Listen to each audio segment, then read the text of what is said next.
Legal, muito bom, Will. Bom dia, agora oficialmente para você. Você deve ter acompanhado toda a notícia em relação à indústria de fundos na Inglaterra, aquela subida de juros, fazendo os fundos de previdência, fundos de pensão perderem muito valor, né? E eles usavam esses ativos como margem de garantia.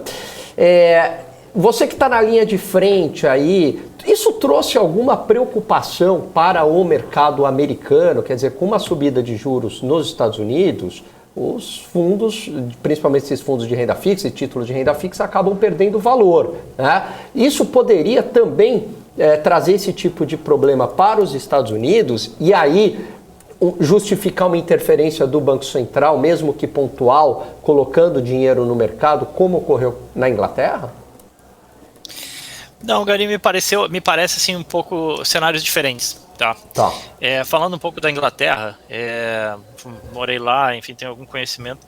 O que aconteceu assim, a Liz Truss, do Partido Conservador, ela tomou uma medida que é impopular de certa forma e que gerou esse certo estresse no mercado. Basicamente, mas que, a meu ver, assim, obviamente que foi uma aposta arrojada. O que ela fez? Basicamente, assim, voltando um pouco, né? Ela reduziu impostos, a ideia é reduzir impostos, especialmente para empresas, com o objetivo de atrair empresas para a Inglaterra e dinamizar a economia, tá? O lado positivo disso, né? Olhando a médio e longo prazo, de fato, Irlanda fez isso e saiu da crise em 2008, se tornando um hub de tecnologia atualmente na Europa, né? Basicamente, não só de tecnologia, financeira, inclusive.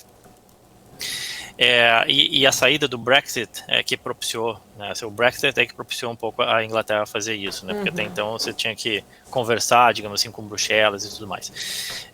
Então que a Liz Truss foi arrojada, baixa carga tributária, tenta atrair empresas, gerar emprego, dinamizar a economia e gerar crescimento sustentado a médio e longo prazo.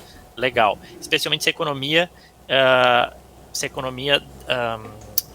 dá sinais de recuperação, se a economia de fato, né, entrar, assim, crescer, né, ou seja, a empresa está cortando custo, a empresa está em situação complicada, dificilmente ela vai investir ou vai ir para outro país, enfim, então, assim, por isso que eu digo que foi arriscada nesse sentido. E o outro ponto é que, quando você baixa tributação, carga tributária, basicamente você está abrindo mão de receita no curto prazo, e isso só aumenta o teu déficit. Né? Então você continua gastando, o gasto ele é muito mais difícil de você cortar, e tem vários gastos que são já, de certa forma, mais rígidos, mas você continua gastando e você tem menos receita. Consequentemente, isso bate na credibilidade e solvência fiscal do país. E é interessante a gente falar isso porque a gente está falando da Inglaterra, né? Do pound, uma moeda que tem séculos de história, um país que tem séculos de história, que sempre se apresentou, se até hoje ainda guarda essa figura de um certo cofre do mundo, certo aspecto. As maiores reservas de ouro são guardadas lá na Inglaterra, por exemplo. Ainda é um hub financeiro da própria Europa. Então, assim, se bate na credibilidade fiscal da Inglaterra, que dirá o nosso teto de gastos, né, que dirá e o impacto disso na nossa moeda real, né? Por isso que é tão importante essa questão de controle de gasto ou situação fiscal, que foi o que pesou sobre a Inglaterra. E aí gerou esse estresse, né, do mercado, que ele é momentâneo, é de curto prazo, e fez com que o Banco Central da Inglaterra tivesse que agir, e agiu rápido, né?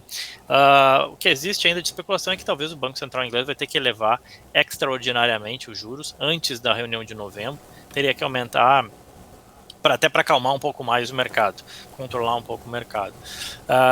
Mas, de novo, assim, eu acho que foi um pouco de estresse de curto prazo, ficou mais restrito lá, fez preço durante um dia aqui nos Estados Unidos, de fato, o mercado acordou de mau humor naquele dia, teve essa notícia, não foi bom, mas eu diria que já começa a passar, ou pelo menos já não se falou mais nos últimos dias aí.